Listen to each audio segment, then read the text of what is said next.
Olá, professor Felipe Merino, de Direito e Processo de Trabalho, também de Direito Administrativo. Hoje nós vamos falar de um tema muito interessante, que é a equiparação salarial. Quando que o empregado pode receber a equiparação salarial? Vamos falar da equiparação salarial dos empregados de empresas privadas e também dos servidores públicos. Vamos falar, além de equiparação salarial, dos planos de cargos e funções, das progressões funcionais. Gente, se você ainda não se inscreveu, clica ali em inscrever-se no meu canal, clica ali no sininho também, para que vocês consigam acompanhar aí sempre um conteúdo atualizado de direito. Bom, primeiro nós temos que entender, com relação à equiparação salarial, o que é equiparação salarial, né? Porque às vezes eu atendo um cliente e pergunto assim, olha, qual é essa situação? Ele diz assim, olha, eu trabalho numa empresa de auxiliar. Tá, ok, tá bom. E eu faço também o trabalho do meu colega que é assistente. Aí ele quer a equiparação salarial do colega que é assistente. Eu pergunto, qual é o seu salário? Ele, meu salário é 1.500. E qual é o salário de assistente? É 1.500. Então não tem vantagem nenhuma. Se você faz uma outra função que é exatamente o valor que você trabalha, a equiparação salarial não vai te agregar em absolutamente nada. Por quê? Porque o certo da equiparação salarial seria o quê? Seria você receber as diferenças, né, por uma função de valor maior que você está exercendo. Então, por exemplo, se você trabalha de caixa de banco e ganha R$2.000 e faz a função de gerente e ganha 4.000, opa, equiparação salarial, uma diferença de 2.000 por mês. Se você é pedreiro e está fazendo o trabalho do mestre de obras, você é pedreiro, ganha aí 2.500, o mestre de obras ganha 5.000, uma diferença de 2.500 por mês. Então, sempre quando existe uma função maior remunerada, na qual você é desviado da sua função e faz aquela função, aí você pode pedir equiparação salarial judicialmente. Por quê? Porque aí você vai ganhar as diferenças do salário que é a maior na equiparação salarial. O que acontece quando o empregado faz duas funções que são de mesmo valor? Aí não dá equiparação salarial. Mas é possível juridicamente, embora não esteja previsto literalmente na lei, alguns tribunais, a jurisprudência admite o quê? O adicional, o plus salarial por acúmulo de função. Então, por exemplo, eu sou pedreiro, mas faço trabalho de pedreiro e marceneiro. Pedreiro e marceneiro é o mesmo salário, faz de conta. Ok, não pode pedir equiparação salarial. Mas você pede um plus salarial porque você faz duas funções ao mesmo tempo. E aí você vai ganhar um adicional de 20, 30, 40, 50%, dependendo do que você faça. Você pode ter um adicional por acúmulo de função, que é diferente da equiparação salarial. Então, quando você faz uma função que é menor remunerada ou o mesmo valor, não vale a pena pedir equiparação salarial, porque você não vai ter diferença nenhuma.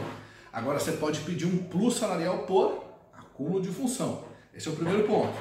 Segundo ponto, com relação à equiparação salarial dos empregados de empresa privada, nós temos a súmula 6 do TST, ou seja, a jurisprudência do Tribunal Superior do Trabalho coloca alguns requisitos para que você consiga essa equiparação salarial. Então, quais são esses requisitos para a equiparação salarial? Por exemplo, você só pode pedir equiparação salarial com alguém que trabalha na mesma empresa que você trabalha. Tá? Pode ser outra filial? Pode ser outra filial, mas tem que ser a mesma empresa. Por exemplo, se você trabalha nas lojas Renner, você só pode pedir equiparação salarial com alguém que trabalha nas lojas Renner. Se você trabalha no McDonald's, você só pode pedir com alguém que trabalha no McDonald's. Você não pode pedir equiparação salarial com empresas diferentes. Segundo requisito, primeiro requisito, mesmo empregador. Segundo requisito, mesma região metropolitana. Se você trabalha numa empresa aqui no Rio Grande do Sul e Porto Alegre, você não pode pedir equiparação salarial com alguém que trabalha em São Paulo, com alguém que trabalha no Rio de Janeiro. Por quê? Porque em cidades diferentes, estados diferentes, pode haver salário diferente. Então não é possível pedir equiparação salarial nesse caso. Você pode pedir com alguém que trabalhe na mesma cidade que você. Não tem problema. Ok? Então, o segundo requisito. Terceiro requisito, mesma produtividade e mesmo a perfeição técnica. Se você trabalha, por exemplo, como operador de máquina e você produz, você está sendo desviado para aquela função, que você é o assistente e está trabalhando como operador de máquina. E um operador de máquina produz mais ou menos 1000 peças por mês. Você só produz 500, porque você não aprendeu o serviço ainda. Não pode pedir equiparação salarial, porque você tem que ter a mesma produtividade e tem que fazer as peças também com perfeição. Ou seja, você tem que saber efetivamente o serviço e fazer o serviço que aquela pessoa faz, ao qual você pede a diferença de equiparação salarial. Ok? Então temos mais um requisito. Outro requisito. Para que ocorra a equiparação salarial, você tem que ter a mesma titulação da pessoa quando é uma função que exige titulação. Por exemplo, médico. Para você ser médico, você tem que ter um diploma de médico. Então, se você é enfermeiro, trabalha com enfermeiro, você não pode pedir equiparação salarial, você não pode pedir o salário de médico, porque você não tem aquela qualificação. Se você é técnico de edificações e faz um serviço que é de engenheiro, você não pode pedir o salário do engenheiro. Por quê? Porque você não tem o diploma de engenharia. Então, tem que ter, quando a função exige diploma, por exemplo, para administrador de empresas, para gerente, não é necessário diploma, qualquer um pode exercer essa função. Então, equiparação salarial com gerente, com administrador, com diretor, isso é possível pedir sem problema, porque não é uma função, uma profissão regulamentada específica que precisa ter aquele diploma específico, ok? Uma outra coisa importante que nós temos que entender com relação à equiparação salarial é assim, ó, você trabalha numa função e eventualmente você faz o trabalho do colega, e isso não dá equiparação salarial. Equiparação salarial não é eventualmente você fazer uma coisinha ou outra. Equiparação salarial é quando efetivamente você tem uma função, é contratado para uma função, mas você trabalha em outra função. Ah, e a questão de férias, por exemplo, o chefe tirou férias, substituiu um mês. Dá para pedir o salário de substituição. Se você substitui o chefe, se você substitui um diretor numa função e que você não ganha esse adicional, essa diferença, né, de chefia, você pode pedir também essa diferença de chefia, ok? Outra função, que antes era 2 anos e agora é 4 anos. Não pode existir uma diferença maior de 4 anos de tempo na empresa de 4 anos. Por quê? Com a pessoa que você vai pedir equiparação salarial, que chama-se paradigma, né? Que é a pessoa que você vai pedir, eu vou pedir porque o Mário, o José, o Abreu trabalha nessa e ganha o dobro que eu ganho. Ok. Aquela pessoa que você está pedindo equiparação salarial, se ele for mais antigo, se ele tiver mais de 4 anos, por exemplo, na empresa, 10 anos na empresa, ele pode ganhar mais do que você. Por quê? Pela questão do tempo. Ah, mas ele faz a mesma função. Faz a mesma função igual, mas tem mais tempo. Quem tem mais tempo de emprego, mais tempo de casa, 5, 10 anos, pode ganhar mais. Por quê? Porque ele é um empregado mais antigo. Mas alguém que entrou junto com você, 6 meses, 1 ano, 2 anos, entrou junto com você, né, perto da data que você entrou, né? Aí ok, tudo bem. É possível pedir equiparação salarial. Vamos lembrar de uma outra coisa. Nós temos algumas empresas ou alguns sindicatos que têm acordos e convenções coletivas. Nesses acordos e convenções coletivas nós temos os planos de carreira. Os planos de carreira têm níveis, né? Então, por exemplo, você entra como operador de caixa, isso não é obrigatório para todos os empregados, são só alguns empregados, aí tem que ver qual é a sua categoria profissional, alguns empregados que têm esse plano de carreira, ok? Então, se você trabalha, por exemplo, num sindicato, e o seu sindicato tem acordo de convenção coletiva, por exemplo, operador de caixa tem nível 1, 2, 3 e 4, por exemplo, assistente administrativo, assistente jurídico, qualquer tipo de função que tenha um plano de carreira registrado no Ministério do Trabalho, porque tem que estar lá o plano de carreira registrado no Ministério do Trabalho. E este plano de carreira te dá aumento por tempo, por exemplo, 6 meses, 1 ano. O que acontece? Quando você entrar na empresa, você vai ter um colega que ganha mais que você.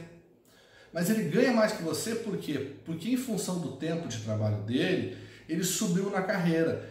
Quando existe um quadro de carreira registrado no trabalho que a pessoa ganha mais do que você por causa do plano de carreira, não vai caber equiparação salarial. Por quê? Porque o motivo dele ganhar mais é porque ele subiu na carreira, entendeu? E que você também, se você está dentro dessa carreira, você pode também subir nessa carreira e alcançar isso. Mas dentro desse plano de cargos e carreiras. Agora acontece também, faz de conta que você entrou na empresa e tem esse plano de carreira. E esse plano de carreira diz que a 6 meses, a cada um ano lá, você tem que ganhar um aumento de 10% ou 20%. E você não ganha esse aumento. Aí o processo é diferente, o processo não é equiparação salarial. Você pode entrar com uma ação pedindo o quê? A sua progressão funcional para você ganhar mais e ser enquadrado no outro plano de carreira que está acima e pedir as diferenças salariais também retroativas, tá? Como na equiparação salarial também, se você trabalhou aí 2, 3, 4, 5 anos, pode pedir tudo retroativo com diferenças, né, de juros, multas, correção monetária, dentro do que houver. Vamos falar agora de um outro ponto interessante, a questão do servidor público, né? Nós temos hoje, vou dar muito exemplo aqui, de empresas terceirizadas. Com a terceirização, nós temos muitos casos de empresas que contratam empregados, né, regime CLT, e vão prestar serviços em secretarias, em ministérios, em vários órgãos públicos, né? Por quê? Porque é permitido os contratos de terceirização. E aí a pergunta, eu trabalho como, por exemplo, auxiliar de escritório, né? E aí você é auxiliar de escritório, regido pela CLT, de uma empresa terceirizada. Qual o seu salário? R$2.000, faz de conta. E aí você vai trabalhar no serviço público e lá também tem o auxiliar de escritório, que tem a mesma formação que você. Você tem segundo grau, por exemplo, e o auxiliar de escritório tem segundo grau também. Os dois são a mesma função e os mesmos têm segundo grau. Só que ele é servidor público, regido por regime estatutário. Ele fez concurso para estar lá dentro. Você não, você entrou terceirizado. Ele ganha 5 mil e você ganha 2 mil. Há uma diferença grande salarial, de 13 mil reais por mês. E aí eu pergunto, é possível pedir a equiparação salarial nesse caso, sim ou não? E a resposta é não. Por que que não é possível? Porque não existe equiparação salarial entre pessoas de regimes jurídicos diferentes. Se você é regido pela CLT, você só pode pedir equiparação salarial com alguém que é regido pela CLT. Se você é servidor público, você só pode pedir equiparação salarial com alguém que é também servidor público, ou seja, que seja regido pelo mesmo regime jurídico. Então não é possível você pedir uma equiparação salarial com pessoas de regimes diferentes. E uma outra pergunta interessante, não é? O terceirizado que trabalha, por exemplo, há mais de 10 anos no serviço público, regime seletista, ele tem direito à incorporação no serviço público, a ser incorporado? Não, isso é verdade. Por quê? Porque a própria jurisprudência do tribunal diz que para você virar servidor público só por meio de concurso público. Então não é possível você trabalhar numa terceirizada, não importa quantos anos você trabalha, você jamais vai ser incorporado ao serviço público, você jamais vai ter estabilidade, você sempre vai ser empregado de empresa terceirizada. Nós temos algumas exceções apenas, tá? De pessoas que entraram antes de 1983, bem antigos, né? A Constituição Federal, lá nos atos das disposições constitucionais transitórias, assegurou a essas pessoas que entraram mesmo em regime CLT, no serviço público, sem concurso público, até o ano de 83, assegurou a estabilidade a eles e a incorporação ao serviço público até a aposentadoria. É uma exceção, só os que entraram até 83. Por quê? Porque a Constituição de 88, ela exigiu concurso público para qualquer cargo público, né? Exceto os cargos em comissão de confiança. Então, para ser servidor público, só por meio de concurso público após a Constituição, exceto os cargos de confiança, né? Que podem ser nomeados e exonerados a qualquer tempo. Uma outra questão que nós temos que colocar é a equiparação salarial entre servidores públicos. É possível, a jurisprudência do tribunal também permite, é claro que é diferente. Quando você é um empregado regido pela CLT, esse processo vai ser na Justiça do Trabalho. Quando você é servidor público, vai ser, depende, se você for servidor público federal, o processo vai correr na Justiça Federal.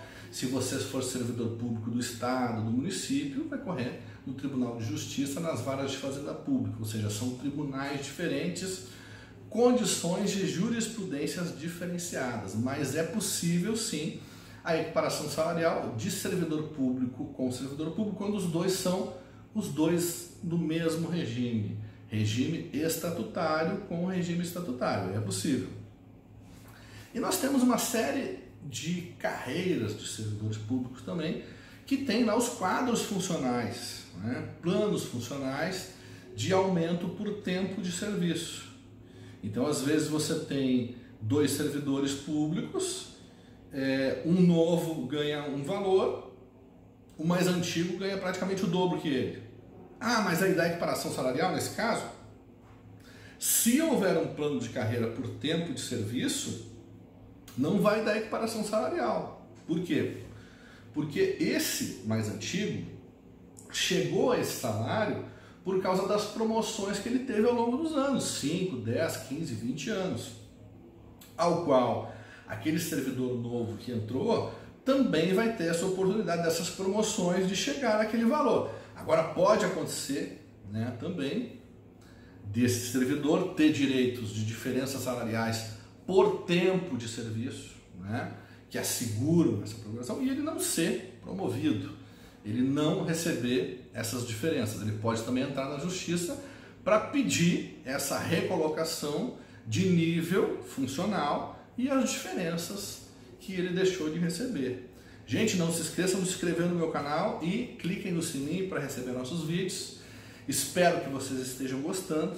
Agora nós estamos entrando no conteúdo de direito do trabalho e também direito administrativo, porque tem muitas coisas que são relacionadas, principalmente com relação aos empregados e servidores públicos, que são trabalhadores também, mas que são regidos por legislações diferentes, mas são tipos também de trabalhadores. Dentro disso, hoje nós falamos de equiparação salarial, falamos também de enquadramento funcional, falamos também de plus salarial por acúmulo de funções, não é? E depois nos próximos vídeos também vamos entrar com outros assuntos interessantes com relação a pessoal, com relação a pagamentos, gratificações. Um grande abraço, espero que vocês tenham gostado.